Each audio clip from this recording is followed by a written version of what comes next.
अच्छा जी, बिस्मिल्लाह करके हम अब एक काम करने जा रहे हैं। अब हम चारों टाइप के फंड्स में जो मूवमेंट आती है ना, वो देखने जा रहे हैं। सबसे पहले एंडाउमेंट फंड। एंडाउमेंट फंड में सबसे पहली चीज कंट्रीब्यूशन, जब हमें रिसीव होता है, पैसा जब मिलता है आवाम से, उसकी क्या एंट्री पास होती है। ठीक है, जब भी आवाम आपको पैसा देगी ना, और ये पैसा आपने प्रिजर्व करके रखना है, आपने इसको इस्तेमाल नहीं करना, ये प्रिंसिपल अमाउंट इंटैक्ट रहेगी, तो टेक्निकली ये कैपिटल कंट्रीब्यूशन के तौर पे ट्रीट होती है। हम कैश डेबिट करते हैं, मिसाल के तौर पर सर 100 रुपए एक बंदा देगा, तो कैश डेबिट 100 रुपए से, और एंडाउमेंट फंड क्रेडिट कितने से भैया? 100 रुपए से। ये एंडाउमेंट फंड जो है वो हमारे पास रिपोर्ट हो रहा होता है statement of changes in net assets में। ठीक है जी, यानी याद रखिएगा, ये सीधा सीधा जाके statement of changes in net asset में रिपोर्ट होता है। ये पीएनएल में यानी इनकम एंड एक्सपेंडिचर में नहीं जाएगा। जो पैसा मिलेगा मैं इमीडिएटली इसको रिजर्व्स के तौर पे, फंड के तौर पे statement of changes in net assets के अंदर रिपोर्ट कर दूंगा, ये इनकम एंड एक्सपेंडिचर में नहीं जाएगा। ठीक है जी। अच्छा जी, फिर मैं इसके आगे लिखता जाता हूँ जनाब। ये पैसा जो हमें, ये जो हमने एंट्री पास की, किस चीज़ की पास की है? ये हमने रिसीट ऑफ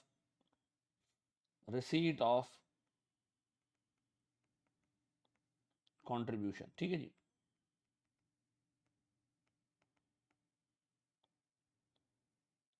पक्का जी। अच्छा, अब सर आपने, सीधी सी बात है, ये पैसा उठा के इन्वेस्ट कर देना है कहीं, ताकि इससे इन्वेस्टमेंट इनकम आए। तो जो इन्वेस्टमेंट इनकम भी इससे आएगी ना, वो भी इनकम एंड एक्सपेंडिचर में नहीं जाएगी। यानी अगर आप इसकी इन्वेस्टमेंट इनकम को रिकॉर्ड करने जाएंगे, तो आप एंट्री पास क्या करेंगे वो देखिएगा। इसी की इन्वेस्टमेंट इनकम, भाई ये 100 रुपए हमने रख देने कमाने के लिए, बैंक में डाल देने, किसी जगह शेयर्स खरीद लेने। ठीक है जी, तो सर इस पे इन्वेस्टमेंट इनकम आएगी। एज्यूम करें हमारे पास सर इंटरेस्ट आता है कैश डेबिट से 10 रुपए से।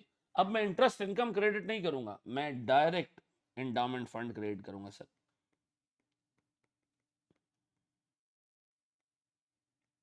डन। यानी इन्वेस्टमेंट इनकम भी कहां जाएगी? इसी एंडाउमेंट फंड के अंदर ही जाएगी। हम एंडाउमेंट फंड से रिलेटेड इस इनकम को भी इनकम एंड एक्सपेंडिचर में नहीं लेके जाएंगे। डन। फिर सर इस 10 रुपए में से हमने सोचा कि हम सर कोई 5 रुपए 6 रुपए उठा के किसी जरूरतमंद को दे दें, जो एंडाउमेंट फंड के ऑब्जेक्टिव्स हैं कि सर हमने ऐसे नीडी स्टूडेंट्स की, ऐसे नीडी किसी बंदे की हेल्प करनी है।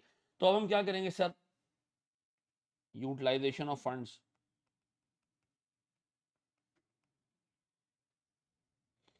मैं एंट्री पास करूंगा sir, endowment fund debit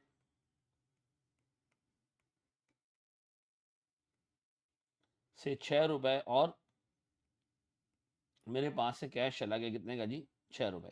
done हो गया जी। तो एंडाउमेंट फंड में पैसा आएगा, तो आपने सर इसको क्या करना है? Statement of changes in net assets में डाल देना है। सर इससे आप कमाओगे, तो आपने क्या करना है जनाब?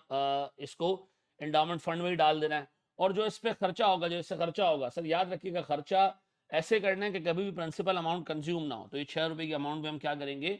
एंडाउमेंट फंड में से ही निकाल लेंगे। तो सर जो इसकी प्रेजेंटेशन बनेगी,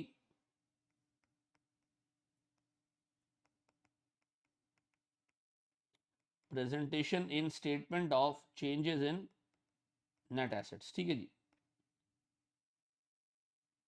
ऐसे बनेगी कि मेरे पास सर एंडाउमेंट फंड है एक,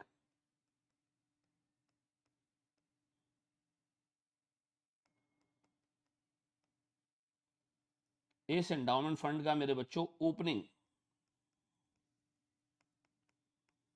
ओपनिंग बैलेंस साल के स्टार्ट में कुछ नहीं था।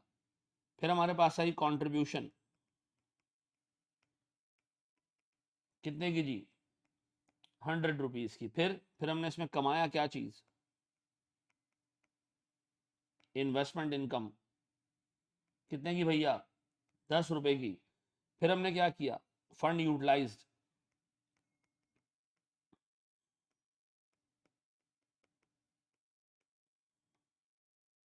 6 रुपए यूटिलाइज किया ना हमने जी सर। अब बताएं सर, हमारे पास जो क्लोजिंग बैलेंस बच रहा है वो क्या है?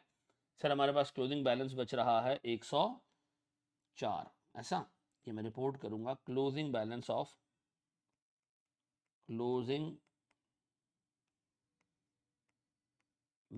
Of endowment fund.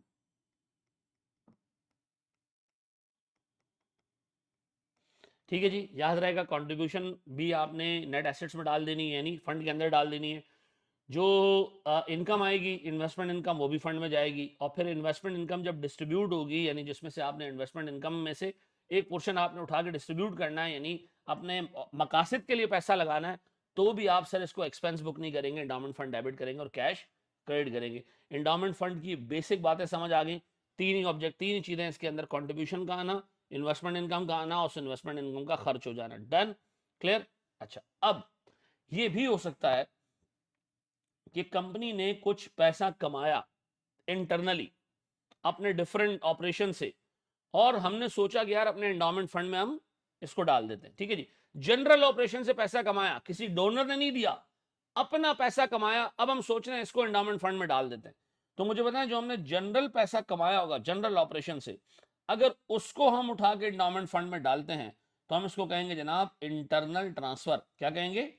Internal transfer. तो उसकी क्या एंट्री पास होगी सर? इंटरनल ट्रांसफर का मतलब है किसी एक पर्टिकुलर फंड से पैसा दूसरे में आ रहा है। हमारा जनरल फंड है। जनरल फंड क्या है? जो कंपनी ने अपने ऑपरेशन से कमाया है, सर उस जनरल फंड में से एक पैसा निकाल रहे हैं एंडाउमेंट फंड में डालने। ये किसने कहा आपको डालने का? कंपनी के ट्रस्टीज ने, यानी एनपीओ के ट्रस्टीज ने सोचा कि यार हमने पैसा बहुत कमा लिया इस साल, थोड़ा सा पैसा हम एंडाउमेंट फंड में डाल देते हैं। तो हम क्या करेंगे सर? हम अपने जनरल फंड को डेबिट करेंगे। ठीक है जी, अज्यूम करो सर 7 रुपए, और हम क्या करेंगे?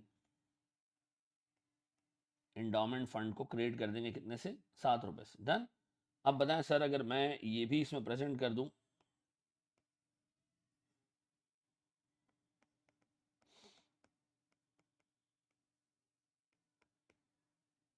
कितना भैया? अब कितना आ रहा है सर मेरे पास? ये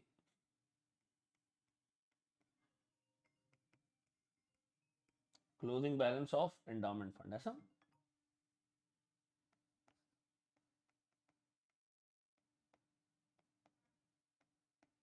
यही है मेरे बच्चों, पक्का देख लोगे इसको अच्छे तरीके से। एंडाउमेंट फंड कभी भी प्रॉफिट एंड लॉस को, यानी इनकम एंड एक्सपेंडिचर अकाउंट को हिट ही नहीं करता। पैसा आएगा कंट्रीब्यूशन, कोई भी बंदा हमें पैसा देगा एंडाउमेंट फंड के लिए कि यार ये भाई पकड़ो 100 रुपए, और भाई इसको खर्च नहीं करना है 100 रुपए को, इस 100 रुपए पे जो इनकम कमाओगे वो खर्च करना गरीब बच्चों के ऊपर। ले लिया हमने सर कैश डेबिट और एंडाउमेंट फंड क्रेडिट। फिर हमने इस पर इन्वेस्टमेंट इनकम कमाई, अब भी आपने इनकम एंड एक्सपेंडिचर को हिट नहीं करना, cash debit endowment fund credit. अब हमारा एंडाउमेंट फंड 110 पे आ चुका है, अब हमने इसमें से 6 रुपए गरीब बच्चों के लिए दे दिए, तो सर एंडाउमेंट फंड डेबिट और कैश क्रेडिट। अब सर इसमें से हमने क्या किया? सर कुछ पैसा हमने अपने जनरल फंड में से कमाया, वो उठा के हमने क्या किया? एंडाउमेंट फंड के अंदर डाल दिया। हमारी मर्जी, हमारा इंटरनल ट्रांसफर करने का दिल कर किया, हमने कर दिया। ये बात समझ आ गई मेरे बच्चों? ये स्टेटमेंट ऑफ नेट एसेट्स का एक्सट्रैक्ट समझ आ गया? पक्का? बड़े एक स्टेप और आ गए हम।